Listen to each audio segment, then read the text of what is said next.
Anthony Scaramucci is a Trump advisor, and he went on CNN and made an of himself on the issue of climate science. Overwhelming consensus in the scientific community is that man's actions have an impact on science. Chris, you have to correct that whenever it comes out. Go ahead.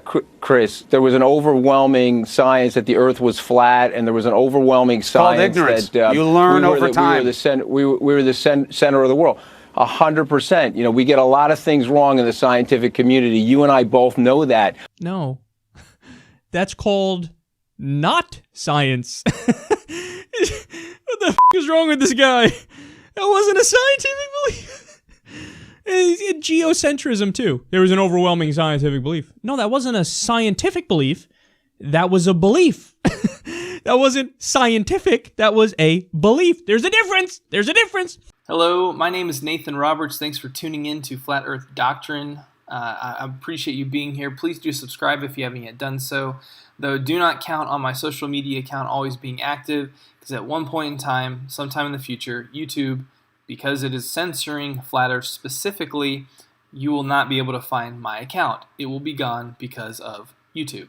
So as a result, to stay in contact with me, once all that goes down, please go to my website, flatearthdoctrine.com, and you'll see a pop-up appear on the webpage. Please provide your email address so that when things go down where I'm censored completely, we will be able to stay in contact through email. So let's go ahead and dive into these documents. I'm here to share with you 44 different documents from the governments whereby they admit the Earth is flat. Documents from the CIA, USSR, U.S. Army, NASA, Federal Aviation Administration, the FAA, U.S. Navy, National Imagery and Mapping Agency, National Geospatial Intelligence Agency, and the U.S. Marine Corps, which includes state-owned universities such as UCLA, Penn State, and Shenyang Aerospace University.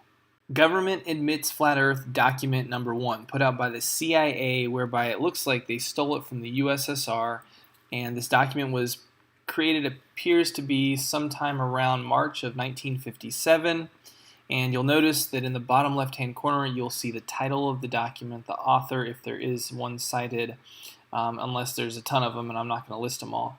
And then you have the URL of this document, so if you want to go download it yourself, you're able to. And when I go through these documents themselves, you'll see on the bottom right-hand corner is the page number where you can find these phrases and words cited. So beginning with page 19 of 100 for this dissertation, there's the brightness of the firmament. The firmament is a biblical term which is mentioned in Genesis chapter 1 8 different times, and beginning with verse 6. And the firmament was made to divide and separate the waters from above from below, as well as the sun, moon, and stars are placed within the firmament. So please go reread Genesis chapter 1. The firmament is also mentioned on page 20. Also, a near sun, which means localized sun, is mentioned.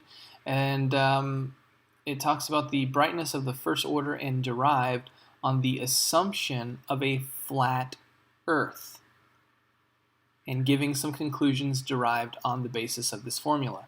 So the formula is based upon the assumption of a flat Earth. There's a near sun, and there's a firmament, apparently. Government admits flat Earth document number 2, propagation of electromagnetic fields over flat Earth. You'll notice that on page 7, it says flat idealized Earth. On page 17, flat Earth. Page 18, flat Earth. Page 28, flat Earth. Page 35, flat Earth. Government admits flat Earth, document number 3, from the U.S. Army, titled An Energy Budget Model to Calculate the Low Atmosphere Profiles of Effective Sound Speed at Night. There's an image in the document where it shows a near and localized sun, crepuscular rays, and a flat Earth. And that again is on page 10. And then if you go to page 16, you see the word flat Earth. Government admits flat Earth, document number 4, put out by the United States Army, titled Computationally Efficient Algorithms for Estimating the Angle of Arrival of Helicopters Using Acoustic Arrays. Let's see what it has to say. On page 17, it says Flat Earth. Page 30, Flat Earth Model. Page 31, Flat Earth. Page 35, A Flat Earth. Government admits Flat Earth, document number 5. This one is from United States Army, titled Adding Liquid Payloads Effects to the 6DOF Trajectory of Spinning Projectiles. Let's see what it has to say. On page 7, it says, Assume a flat Earth. These equations assume a flat Earth. Government admits Flat Earth, document number 6. This is put out by the United States Army. In fact, it's the same author as document number 5, Gene R. Cooper. And in fact, the title is almost eerily the same. Though what we'll find is that he didn't make any corrections for assuming a flat Earth. But let's read the title. Trajectory Prediction of Spin-Stabilized Projectiles with a Steady Liquid Payload. What does it say? Page 10. It says, these equations assume a flat Earth.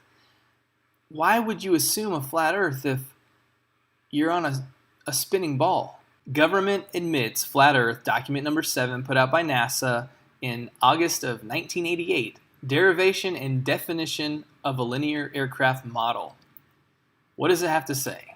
Let's see here. Well, starting with page 6, it says, this report details the development of the linear model of a rigid aircraft of constant mass flying over a flat, non-rotating Earth.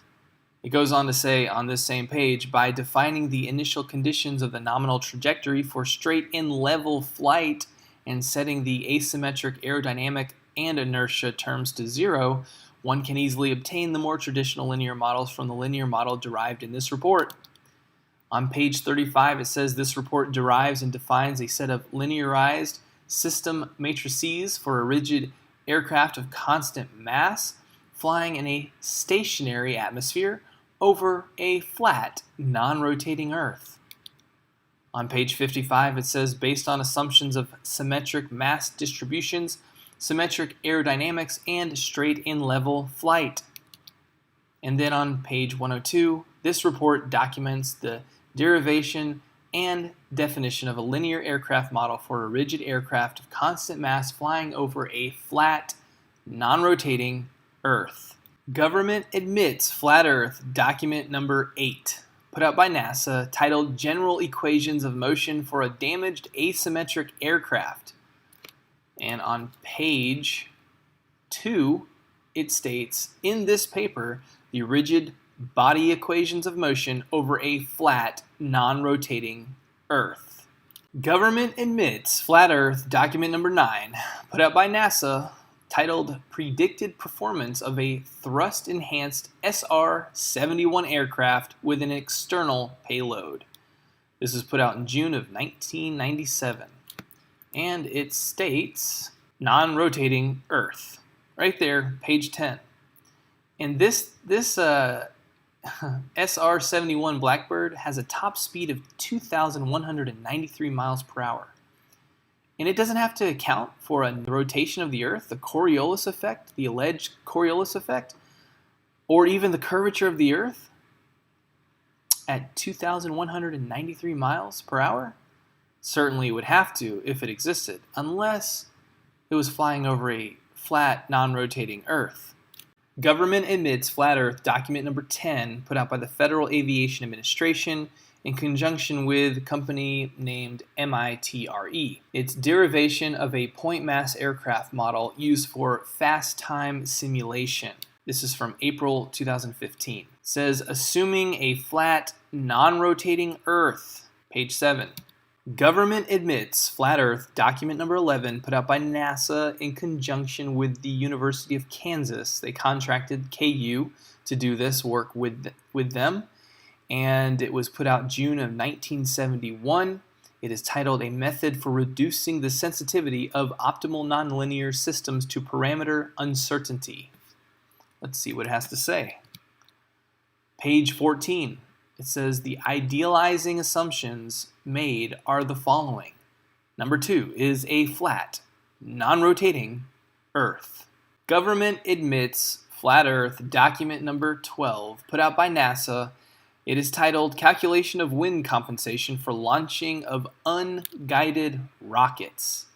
And on page 8 and 10, we have a diagram as well as it states the missile position in space is computed relative to a flat, non-rotating Earth. Government admits flat Earth, document number 13, put out by NASA, December of 1987, titled User's Manual for Linear A Fortran Program to Derive Linear Aircraft Models. And it states on page 16, a rigid aircraft flying in a stationary atmosphere over a flat, non-rotating Earth.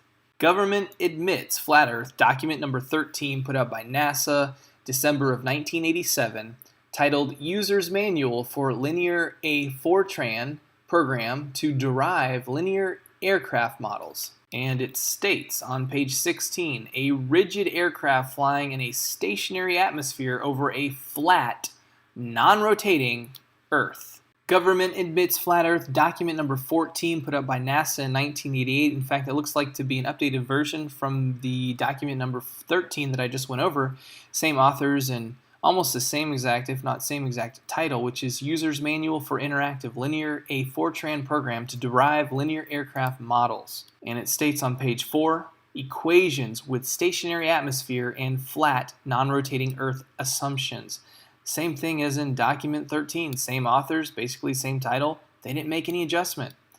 Going on to page 126, it states the same thing, stationary atmosphere and flat, non-rotating Earth assumptions. Doesn't look like they made a mistake with that documentation there. Government admits flat Earth, document number 15, put out by NASA. This was put out in March of 1972, and it is titled Determination of Angles of Attack and Side Slip from Radar Data and a Roll-Stabilized Platform. What does it have to say? Well, page 2, it states the method is limited, however, to application where a flat, non-rotating Earth may be assumed. If it's limited to that assumption and the Earth is a spinning ball, then this document is garbage unless the Earth is truly flat and non-rotating. Government admits flat Earth, document number 16, put out by NASA. It's titled U.S. Standard Atmosphere. What does it have to say? Well, on page 22, it says, for the accuracy required in this document, it suffices to treat the surface as an ellipsoid whose flattening ellipticity. That means they had to flatten the globe. Why would you have to do that? For accuracy, maybe because the Earth is flat. Government admits flat Earth, document number 17, put out by NASA in December of 1991, titled An Aircraft Model for the AIAA Controls Design Challenge. And what does it have to say? On page 13, it states the flight dynamics of a rigid aircraft flying in a stationary atmosphere over a flat, non-rotating Earth. Government admits flat Earth, document number 18, put out by NASA. This was in December of 1978, titled Investigation of Aircraft Landing in Variable Wind Fields. And what does it have to say? On page 14, it states, the aircraft trajectory model employed in this study was derived based on the following assumptions. A, the Earth is flat and non-rotating.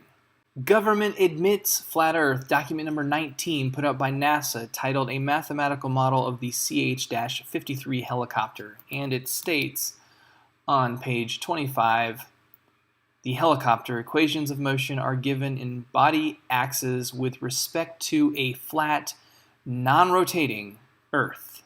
Government admits flat Earth, document number 20, put out by NASA, titled Development and Validation of a Piloted Simulation of a Helicopter and External Sling Load. Well, what does it have to say?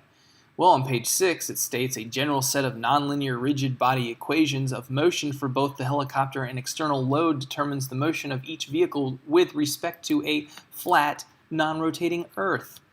It states on page 37, the equations of motion for both the helicopter and the external sling load are developed in body axes with respect to a flat, non-rotating Earth. On page 48, it states the terrain is generally flat. Government admits flat Earth, document number 21, put out by NASA and the U.S. Air Force in conjunction with research provided by Georgia Tech. And it is titled Atmospheric Oscillations. What does it have to say? Well, on page 13, it states, a model frequently used is that of a flat, non-rotating Earth.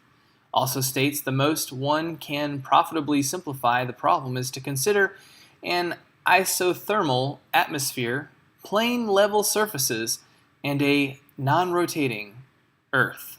Government admits flat Earth, document number 22, put out by NASA, titled Stability and Control Estimation Flight Test Results for the SR-71 aircraft with externally mounted experiments. And what does it have to say? Well, it states on page 18 and 19, if you put them together, because there's a break in the paragraph, it states, these equations assume a rigid vehicle and a flat, non-rotating Earth. Not very safe for a vehicle that travels at a top speed of 2,193 miles per hour. Government admits flat Earth, document number 23, put out by NASA in May of 1988, titled Flight Testing a VSTOL aircraft to identify a full envelope aerodynamic model. And it states, motion over a flat, non-rotating Earth, page 9 of 18. Government admits flat Earth, document number 24, put out by NASA. It is titled Singular Arc Time Optimal Climb Trajectory of Aircraft in a Two-Dimensional Wind Field. What does it have to say? It states on page 2, in our minimum time to climb problem, the aircraft is modeled as a point mass of the flight trajectory is strictly confined in a vertical plane on a non-rotating flat Earth. Government admits flat Earth, document number 25. This is put out by the United States Navy, and it is titled Studies on Instabilities in Long Baseline Two-Way Satellite Time and Frequency Transfer, including a Troposphere Delay Model. And what does it have to state? It states on page 2, it shows a graphic which shows two ground stations on equal level ground. Both ground stations on the same flat plane. And then on page 6, it states assuming a flat Earth and the straight line of sight. Line of sight, just so you know, line of sight does not apparently exist when you're looking over the Earth. And I'm going to get to that in another document pretty soon. Government admits flat Earth, document number 26, United States Army. It is titled Scale and Sensitive Detection Algorithm for FLIR Imagery. What does it have to state? It states that in other scenarios, only the range to the center of the field of view and depression's angle is known, so that a flat Earth approximation provides the best estimate. That is page 6 of 22. Government admits flat Earth, document number 27, put out again by the United States Army, and it is titled User Manual for the Microsoft Windows edition of the Scanning Fast Field Program version 3.0. What does it have to say? Well, it says on page 45 of 47, this model works over a flat and non-turbulent atmosphere. Government admits flat Earth, document number 28, put out by the United States Army, titled Path Loss Measurements in a Forested Environment at VHF. And what do we have to find in here? But it states on page 8, flat Earth, page 16, over a flat Earth, page 17, over flat Earth, page 18, over flat Earth, page 19, over flat Earth, page 20, based on flat Earth theory, not a theory, it's fact. Page 23, over flat Earth, page 25, flat Earth, page 26, flat Earth, page 35, over flat Earth, stated twice. Government admits flat Earth, document number 29. This is the U.S. Air Force who contracted Brown University to put forth a document titled Review of Sound Propagation in the Lower Atmosphere, documented in May 1955. So what does it say on page 18? It says, in most of the topics to be discussed, the problem is to describe the sound field in a region of atmosphere above a flat Earth. And then it goes on to cite, in page 208, cite a document, an article that was written in 1954 in Physica XX, and it is titled The Extension of Summerfield's Formula for the Propagation of Radio Waves Over a Flat Earth to Different Conductivities of the Soil. So you may want to research that one a little bit further. Government Admits Flat Earth, document number 30, put out by the United States Army, entitled Beacon Position and Altitude Navigation Aided by a Magnetometer, and it states on page 11, it says that the first is the Earth Fixed Coordinate System, which is fixed to the Earth with a flat Earth assumption. And just check out the diagram that they have associated with it. Are you serious? Government Admits Flat Earth, document number 31, put out by the United States Army, and it is titled Automatic Target Acquisition of the Demo 3 Program. And it states on page 9, only the range to the center of the field of view and the depression angle is known, so that a flat Earth approximation provides the best estimate. Government Admits Flat Earth, document number 32, put out by the United States Army, and it is titled Modeling of Atmospheric Effects. Let's see what it's got to say. Well, on page 28, it states, this model works well over a flat Earth and non-turbulent atmosphere. Government Admits Flat Earth, document number 33, put out by NASA in conjunction with an organization called Range Commanders Council Telemetry Group. The document is titled Telemetry Standards. This organization, Range Commanders Council, their mission is dedicated to serving the technical and operational needs of U.S. test, training, and operational ranges. The RCC provides a framework wherein common needs are identified and common solutions are sought, technical standards are established and disseminated, joint procurement opportunities are explored, technical and equipment exchanges are facilitated, advanced concepts and technical innovations are assessed, and potential applications are identified. Their vision is the Range Commanders Council, RCC, will promote credible change to meet Department of Defense, DoD, test and training requirements while promoting the common good of its members and enhance sharing and interoperability of infrastructure and resources. And so apparently they've got a lot more than just NASA who they serve. They serve the Department of Defense, the Air Force, the Navy, the Army. That's who's at least listed here. So back to the document, which is telemetry standards, on page 172, it states, although the equations for the two-ray model can be rather daunting, in its simplest form, one uses flat Earth trigonometry to compute the difference in path lengths between the direct and reflected signals. You don't use flat Earth trigonometry if you're on a globe. Government Admits Flat Earth, document number 34, put out by NASA in conjunction with UCLA, that's right, the University of California. This was put out in 1993, and it is titled Approximate Optimal Guidance for the Advanced Launch System. And it states that the equations of motion for the zeroth order problem of flight in a vacuum over a flat Earth are presented. That's page 32 of 164. And then on page 43 of 164, it states, in this section, the three-dimensional equations of motion are reduced for flight in a great circle plane, the XZ plane, over a flat, non-rotating Earth. And then further states below, it says equations of motion representing flight in a vacuum over a flat Earth. Government Admits Flat Earth, document number 35, put out by NASA in October 1995, and it is titled Flight Simulation Software at NASA Dryden Flight Research Center. And it states on page 4, this structure, with both flat and oblate Earth versions, has successfully supported more than 50 different aircraft. Apparently it also has a flat Earth version.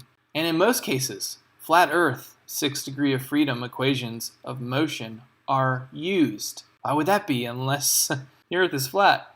Government admits flat Earth, document number 36, put out by NASA, and it is titled Simulator Aero Model Implementation. On page 10, it states, for the flat, non-rotating Earth considered here. And why are we considering to build a software over a flat Earth to be used for trainings when the Earth is a spinning ball? Maybe the Earth is flat. Government admits flat Earth, document number 37. This is Shenyang Aerospace University, which is affiliated with, obviously, China. And the title is Design and Implementation of Flight Visual Simulation System. And on page 3, it states, and I'm going to read this entire thing because it's very important to understand, mathematical modeling of flight simulation. The aircraft flight motion simulation as an important part of FVSS directly affects the reliability and authenticity of the system. Flight motion simulation of effect can be greatly improved by relative mathematical models of aircraft flight dynamics. In this paper, the FVSS is based on two assumptions.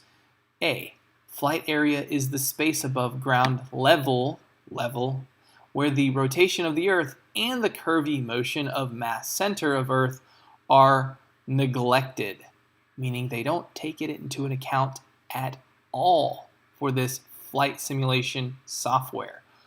Why would they do that if the Earth is a spinning ball? Why would you create software to train people how to fly on flat, non-rotating Earth software? Why? Because the Earth is flat. Government admits flat Earth, document number 38. This is put up by Penn State, which is a public university, so state-owned. The title is A Discussion of Methods of Real-Time Airplane Flight Simulation. And what does it have to say about flight simulation? Well, on page 11 it states flat Earth coordinates. In many flight simulators, globe navigation is not important. In such cases, it is appropriate to model the Earth as a plane half space rather than an oblate spheroid. Then the simulator need not worry about how the local horizontal plane changes as the airplane flies around the Earth, though we know from other documentation all flight is straight and level. This simplifies the bookkeeping in the simulator considerably. The flat Earth coordinate system is a Cartesian system. Flat Earth model. Thank you, Penn State. Government admits flat Earth, document number 39. And this is in conjunction with the National Imagery and Mapping Agency, as well as the National Geospatial Intelligence Agency. And the document is titled The American Practical Navigator, an Epitome of Navigation. This is the 1995 edition. All right, so what does it have to say? Well, it states, well, one is waterline. How can water have a line if it's always curving? Maybe because it's level. In any case, this assumes that the observer is at sea level. The Earth is flat. Between observer and object, there is no refraction, and the object and its water line form a right angle. For most cases of practical significance, these assumptions produce no large errors, or rather, in fact, no errors at all. And that's found on page 351 of 714. And then we also find that they have curvature of surface at 0.8 foot per nautical mile, which does work out with what commonly is known as the Earth curvature calculation for the statute mile. For the statute mile, it's 0.666 foot per statute mile for the curvature of the surface, but for nautical mile, it does work out to 0.8 foot per nautical mile for the curvature of the surface. So apparently they're using the same spherical trigonometry that flat earthers are using to prove that the Earth is not a globe. And that's found on page 355 of 714. And then this definition, I think, was very interesting. It's called backshore. The part of a beach which is usually dry being reached only by the highest tides, and by extension, a narrow strip of relatively flat coast bordering the sea. Flat coast. Page 573. And then we also have line of sight. Now this is a very interesting definition. Line of sight, the straight line between 2 points which does not follow the curvature of the earth. The only way that this apparent definition works out would mean that you're only looking up in the sky, never looking straight out over the plane of the earth. Because if you were, then you would be following the curvature of the earth. Thereby, it's no longer the line of sight. But we commonly say, in my line of sight, I can see such and such when you're looking straight over the earth. Apparently, we've been using it incorrectly. Government admits flat earth, document number 40, put out by the United States Army in November of 1969, titled The Production of Firing Tables for Cannon Artillery, Ballistic Research Laboratories, in Aberdeen Proving Ground, Maryland. And what does it state right off the get-go on page 10? MSL equals mean sea level. What does sea level mean? Well, sea level. It is the level of the sea's surface used in reckoning the height of geographical features such as hills and as a barometric standard. And then what is the definition of level? But a horizontal plane or line with respect to the distance above or below a given point, a position on a real or imaginary scale of amount, quantity, extent, or quality, having a flat or and even surface without slopes or bumps at the same height as someone or something else, give a flat or even surface to, begin to fly horizontally after climbing or diving. That's the word level. That's what is attributed with the word for sea level, the phrase sea level, the word level is in there because water always seeks to find its level. And, okay, so now, interestingly, in this document, it does state on page 22 and 34, rotation of the earth. That phrase, rotation of the earth, is cited 3 times between pages 22 and 34. However, an equation based on a theory, particle theory, is not a proof for rotation of the earth. For each of the 3 variables for the rotation of the earth in the theoretical equation, the number 0 can be plugged in without negatively impacting the entirety of the equation. Thus, it's just a variable that has no bearing within the equation. And here was an interesting graphic on page 110. It shows a horizontal range in meters. On the far right, the 1 is chopped off. Somehow that happened, but it's 12,000 meters. That represents 7.45 miles and would be representative of 37-foot drop if the Earth is a ball. But Earth curvature is not necessary for calculating ballistic artillery. They put it on a horizontal range. No curvature. Government admits flat Earth. Document number 41, put out again by the United States Army, April 2016, titled Field Artillery Manual Cannon Gunnery. What do they have to say? Well, no rotation of the Earth. That is standard conditions. No rotation of the Earth. That's on page 175. However, it does state on page 192, theory of rotational effects. But we understand if we look at the word theory in the definition, it is a supposition or a system of ideas intended to explain something, especially one based on general principles independent of the thing to be explained. A hypothesis, thesis, conjecture, supposition, speculation, postulation, postulate, proposition, premise, surmise, assumption, presumption, presupposition, notion, guess, hunch, feeling, suspicion. Do you understand that the idea of a theory in science, until it's been proven anyways, it is simply a form of mysticism even, potentially. So this idea that they want to throw in the rotational effects in this document has no bearing because they admit that it's just a theory, a supposition, a speculation, a postulation. It's not a fact. So, and this is interesting too. The M198 howitzer has a maximum range of 14 miles. That would be 157 feet of drop from the alleged Earth curvature that goes unaccounted for. Why? Why would you not account for the alleged drop if you're living on a ball? Because you don't have to. The Earth is flat. Government admits flat Earth. Document number 42, United States Army, put out in July of 2006, titled Field Artillery Gunnery. And I'm not going to go through all the document, but I'm going to summarize what is in here, and you can check it for yourself. Concepts not discussed or disclosed in the document: Coriolis, rotation of the Earth, sphere, curvature, or even the motion of the Earth. However, the concept that is discussed is azimuth. And azimuth proves that you have to be on a ground plane, flat, no curvature for an azimuth. Now, this image was not in the document itself, but the concept itself is used throughout the document, proving that it's flat.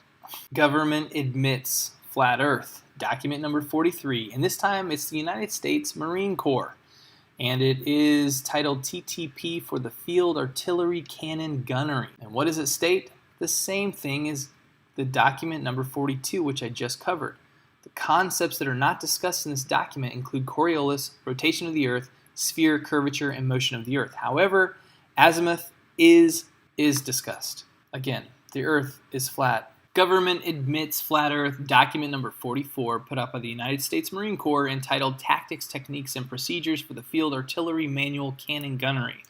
What's interesting about this document is that it does go into great length of stating the words and phrase rotation of the Earth and Coriolis. It says it 7 different times at least. However, it also states that the standard conditions by which it operates or expects to be operating is no rotation of the Earth at all. So why is there this contradiction? So how do we reconcile the difference and apparent contradiction of whether or not rotation of the Earth, or Coriolis, needs to be taken into account? Well, number one, other than the mention of the terms rotation of the Earth and Coriolis, there is absolutely no instruction in the documentation for how to account for the rotation of the Earth. So why is that? Number two, the rotation of the Earth is a theory. And just as in the quote equation cited in the U.S. Army document, report number 1371, entitled The Production of Firing Tables for Cannon Artillery, which was document number 40, it allows for the variable of alleged rotation of the Earth to be 0, leaving the entirety of the equation unaffected. And it is the same with this documentation produced by the United States Marine Corps. And if you're interested in looking at document number 40 again one more time, you can pause this. This is for your help, and research a little bit more right here, or you can just go to the document itself and check it for yourself. But I'm going to move on. Now, what is discussed in this document is azimuth. And we understand that only works on a ground level plane, flat, no curvature. So I rest my case. The Earth is flat. So in the photo, you see this curvature of Earth's surface, and he said, wow, he's in space. Look at that. No, he's not. At that height, you don't see the curvature of the Earth if you are 2 millimeters above this beach ball. You just don't. That stuff is flat. A quick shout out to Pastor Dean Odell, who was the first to expose many of these documents on June 10th, 2018. If you want to check out his website, you can go to www.deanodell.org.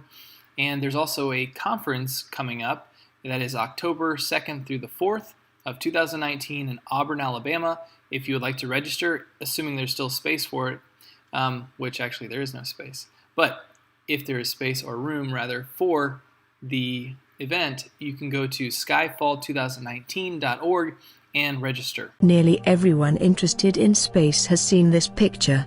It was released by NASA and has the iconic name, the Blue Marble 2. You can find the picture everywhere, but one of the best places to find it is NASA's own website. This photograph is iconic because NASA says it is one of the most detailed true color images of the entire Earth to date. To put it in a nutshell, the picture is iconic. Well, amazingly, it turns out a number of internet sleuths have now found compelling new evidence that the image is indeed a fake. Now, let's take a look. At first the photo seems legit. I mean, it looks like Earth, the Earth that we have always been told we live on. But as the savvy internet sleuths point out, if you take a closer look, things start to take a somewhat sinister turn. Look closely at the repeating cloud pattern. Here we can see clear examples that the photograph has not only been doctored or constructed, but also strong evidence that whoever done the doctoring used repeating photographic templates. That is, they cloned parts of the image and repeated it. That is, the photograph is a construction. This does not happen in nature. Clouds do not repeat in the same pattern like this. The chances of this happening in the same photograph are low. The only way this could happen is if someone has cloned clouds and painted them on. This of course could be for a number of reasons. You could argue that NASA simply touched up the photograph for effect, or that it was a problem with the imaging systems that were used. But still the question exists, why is NASA releasing fake pictures of Earth? If they are going to release a picture of Earth to be used in museums and by educators, as they state for the Blue Marble 2, then should they not release real images of Earth instead, or manipulated or fake images? Since the natural extension of this is, what other images have they doctored? The Moon, Pluto, Mars? Maybe all of them. And if they are faking pictures to such an extent, whether by wanting them to look better, or other reasons, then what real scientific value are they? Isn't science about finding the truth? And is that not hard to do, when you are being fed inaccurate, or in this case, completely manufactured data? NASA says these images are to be used by educators, museums, and scientists. Which means, they are passing off the image as a real picture of Earth, when it is not. What do you guys think? Do you think something sinister is going on? Or is there some harmless and less exotic reason? There are great ideas undiscovered, breakthroughs available to those who can remove one of truth's protective layers.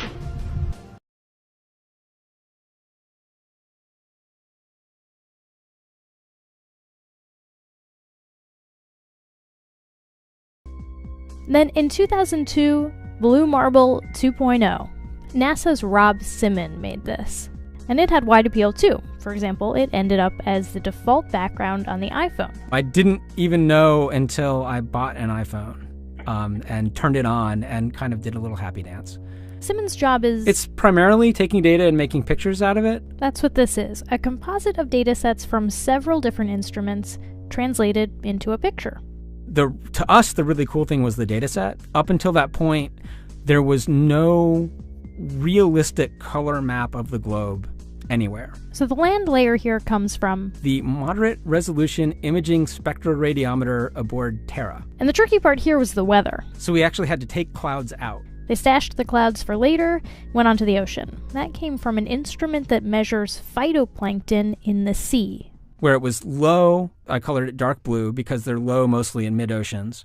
And then where it was a little bit higher, it was like a little bit brighter green. Then add the clouds back in. There's a small problem with it because there's a very slight gap in between each orbit. So some of those are painted on. It is photoshopped, but it's has to be.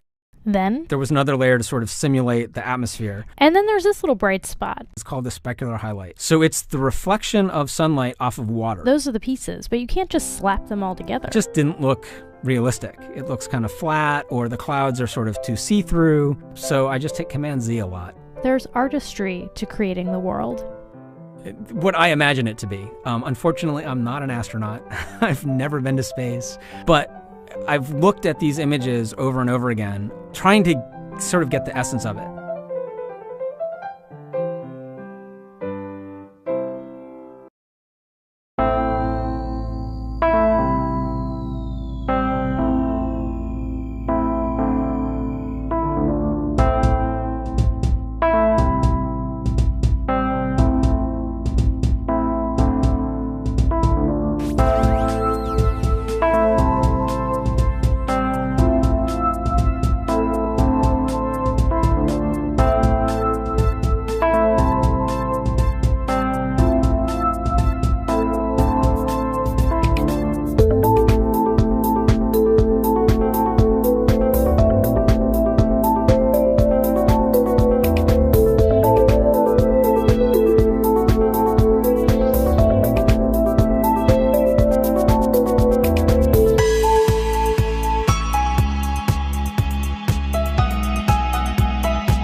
grade. Could you throw a somersault right now?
Low Earth orbit is between 99 miles and 1,200 miles away.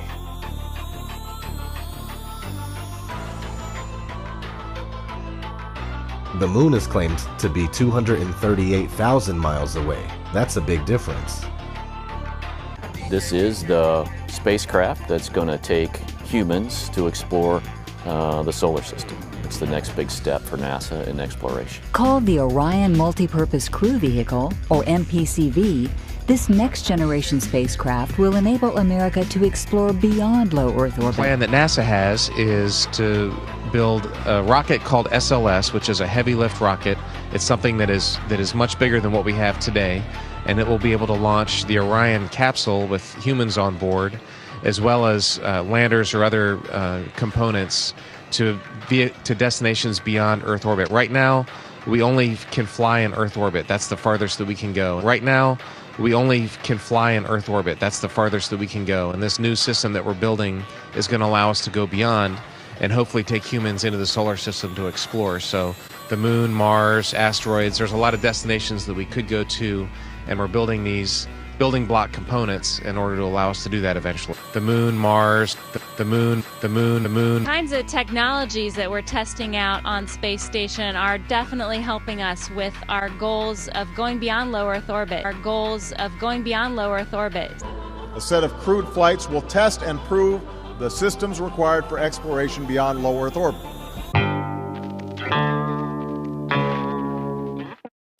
It was all recorded on these telemetry tapes. So where is this hard evidence? I haven't seen anything that indicates the telemetry data is even in existence, and as I said, even if we had it, we don't have the machines to play it back. But your own research has shown the telemetry data is missing. That's right.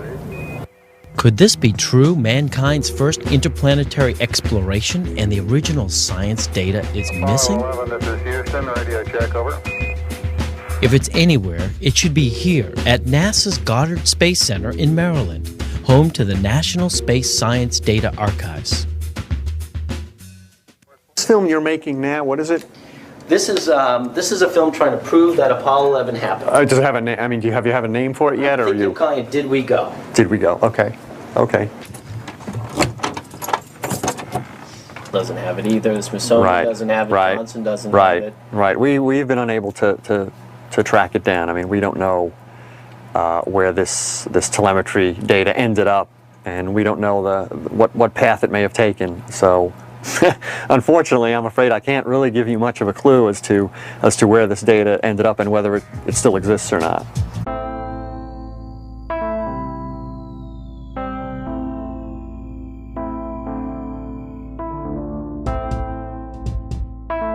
Closer look at the supposed two images provided from NASA of Jupiter.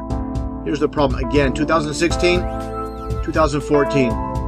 What's the difference here? Well, the difference is they added the supposed auroras on the north. And this is nothing but a Christmas tree. Give me a break, take a look here. I mean, all the clouds are in the same exact position. Just the 2016 image is a bit, I would say, darker. It's a bit lighter in 2014. Here's a side-by-side. People can't see what's taking place here with NASA. Nothing more than fakery. I mean, give me a break. This is a complete insult to You have a brain in your head.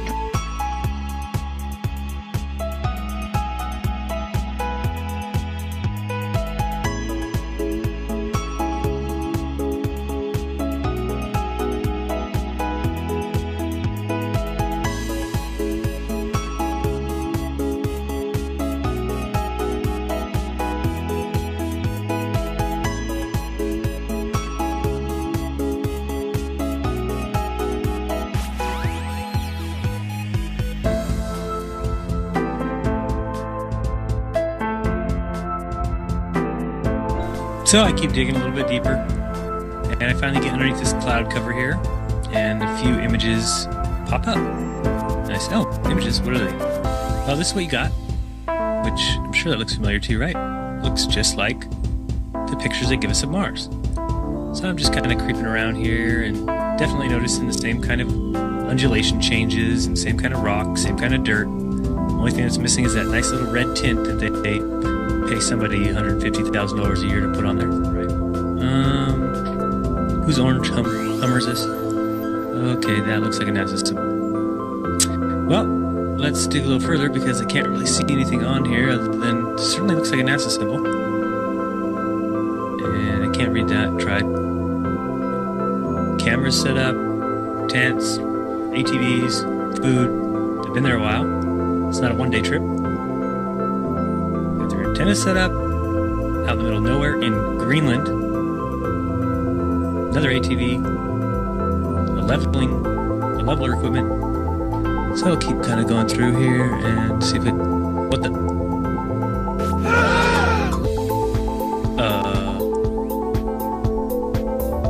Yeah. So I think I found out where Mars is, guys. It's just about 1,000 miles north of me. Not quite the distance that NASA says, but I can't find anybody who's in charge of this. They must be hiding behind these rocks. Oh no, there they are out in front of everybody, standing there. Lovely. Cloud number 1, cloud number 2, cloud number 3. These things just driving around taking pictures.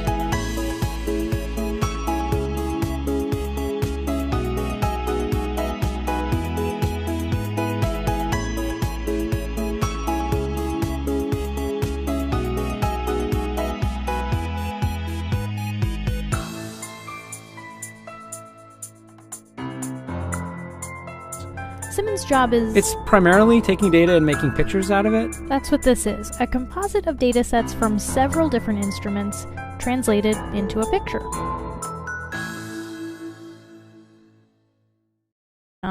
It is photoshopped, but it's has to be. Then there was another layer to sort of simulate the atmosphere. And then there's this little bright spot. It's called the specular highlight. So it's the reflection of sunlight off of water. Those are the pieces, but you can't just slap them all together. It just didn't look realistic. It looks kind of flat, looks kind of flat, looks kind of flat, or the clouds are sort of too see-through. So I just hit Command Z a lot. There's artistry to creating the world.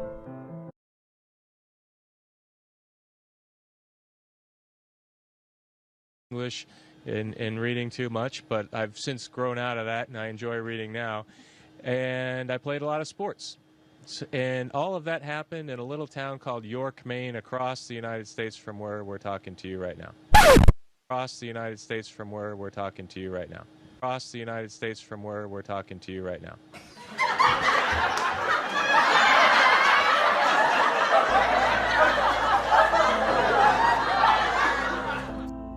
And let's enlist the help of a friend, Paxi. You might know her. Ladies and gentlemen, if you didn't figure out by now, I'm going to be the first man to actually tell you this, that teleportation is officially real. We are live in the ISS, and let's go back and relook at that clip again.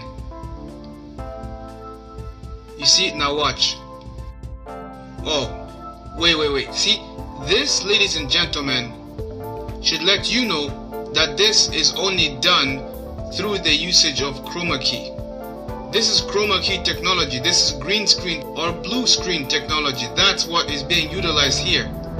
This is simply virtual reality that is actually being fed to you, and you're taking this virtual reality, making it the reality.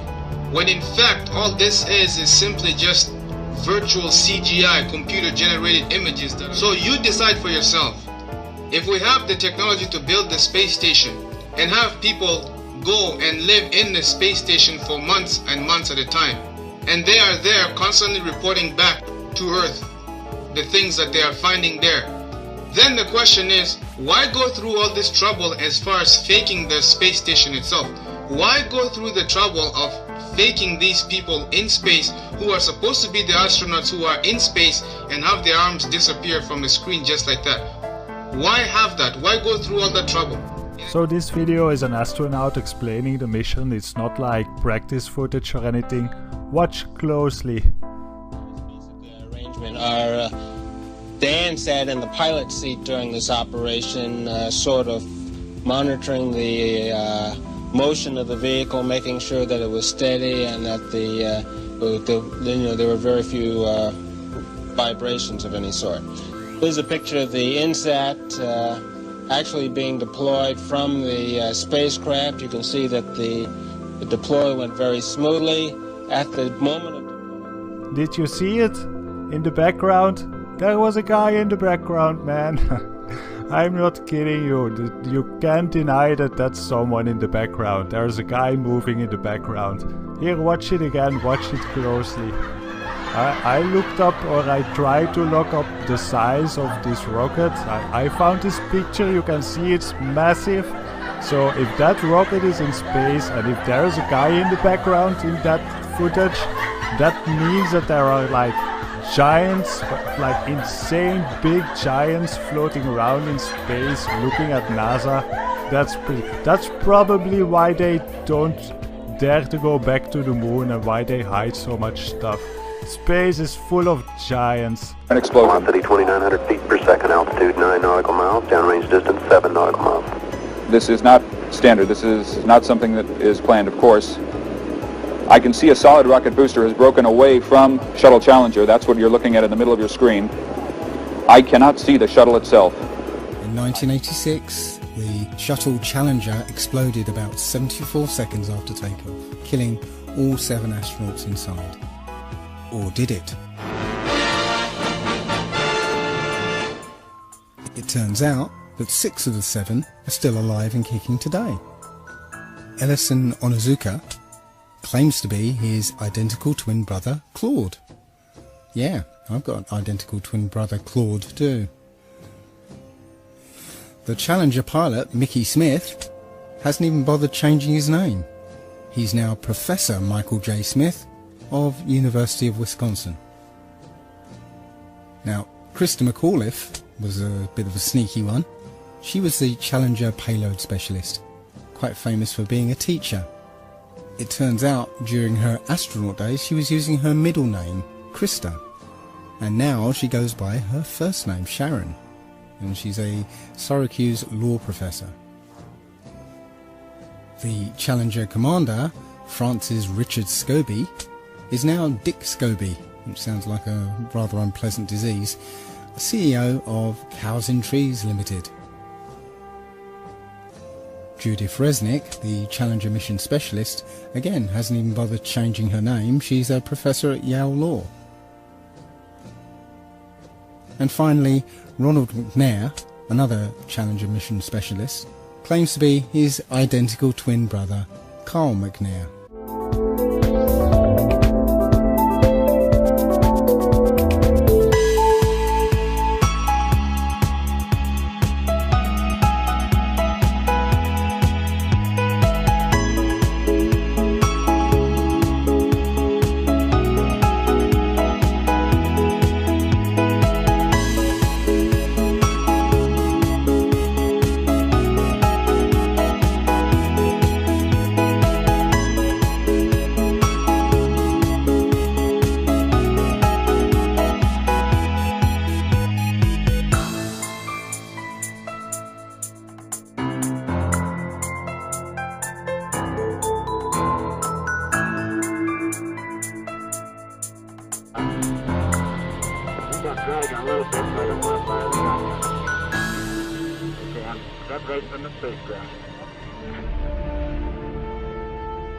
Ed White is flying at 17,000 miles per hour, 200 miles above the Earth.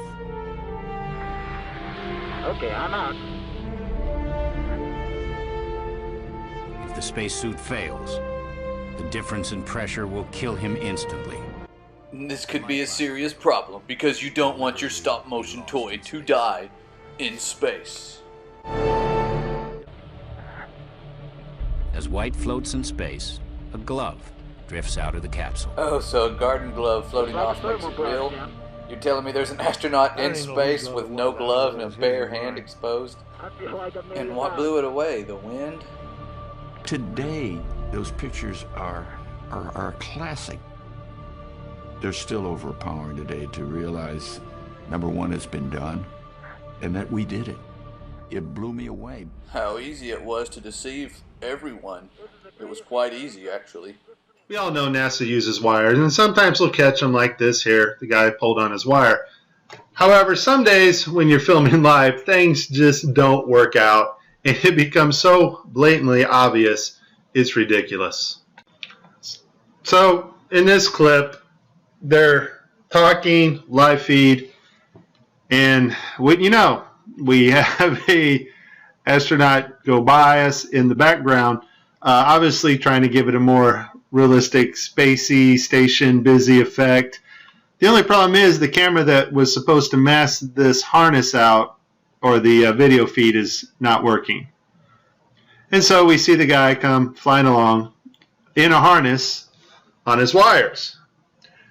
Pretty amazing. But that's not all that goes wrong here.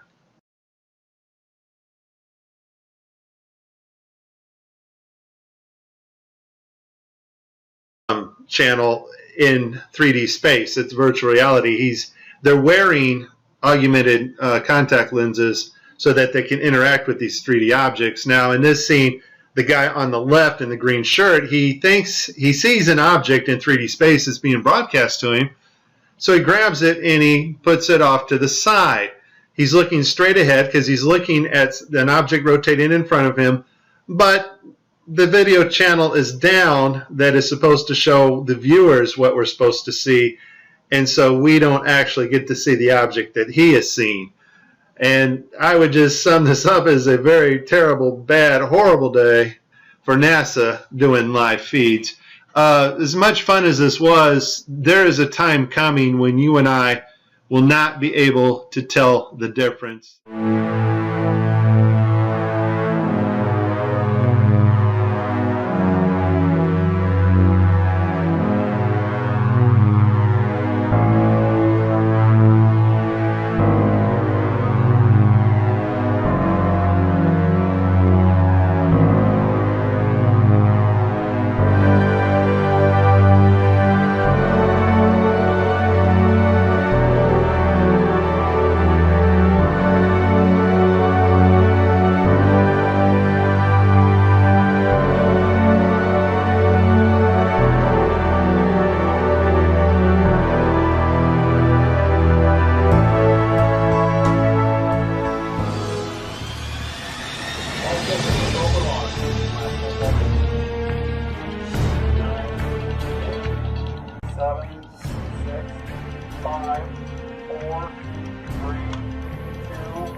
I know what you're thinking.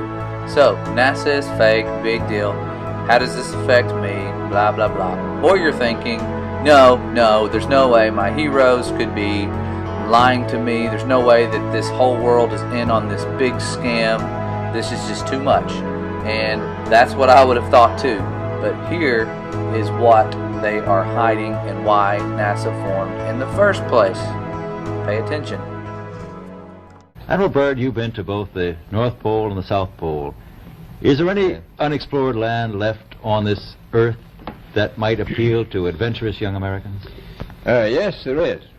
And not up around the North Pole, because it's getting crowded up there now, because they find out it's really usable, not only to live in, but militarily. But strangely enough, there's left in the world today an area as big as the United States that's never been seen by a human being.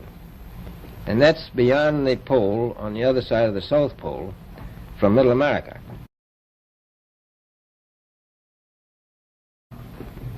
And I think it's quite astonishing that there should be an area as big as that unexplored. That's a tremendous So challenge. there's a lot of adventure left down at the bottom of the world. A number of expeditions that will follow, I think, year after year, at the bottom of the world, because the government has really become interested. I tell you one reason they're interested. It's by far the most valuable, important place left in the world for science. That's why the scientific groups all over the nation are really interested. But more important than that, it has to do with the future of the nation, those to come after us, or even during your lifetime. Because it happens to be an untouched reservoir of natural resources. You know, as the world shrinks with an ever-increasing acceleration, far-flung places, once useless, like we thought the North Pole was, and no man's land, become very useful. The bottom of the world will be important, not only to us, but to our allies. And it's the most peaceful place in the world. Well, I'm sure that won't last very long. What are the natural resources there? Well, we've found enough of coal within 180 miles of the South Pole in a great ridge of mountains.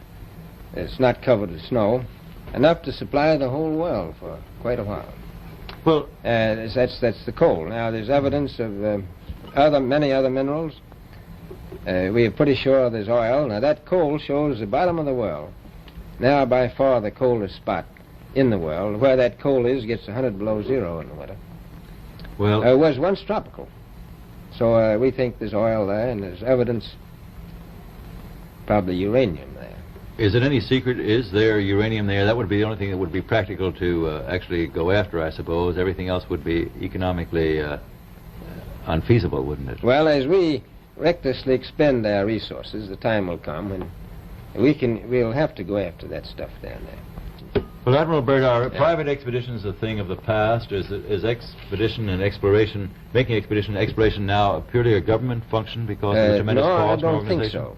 I think down south it may be more or less a thing of the past, but not other expeditions that go there. A lot of them go north now. The North Pole is the center of an ocean 10,000 feet deep. The South Pole, the center of a plateau 10,000 feet high.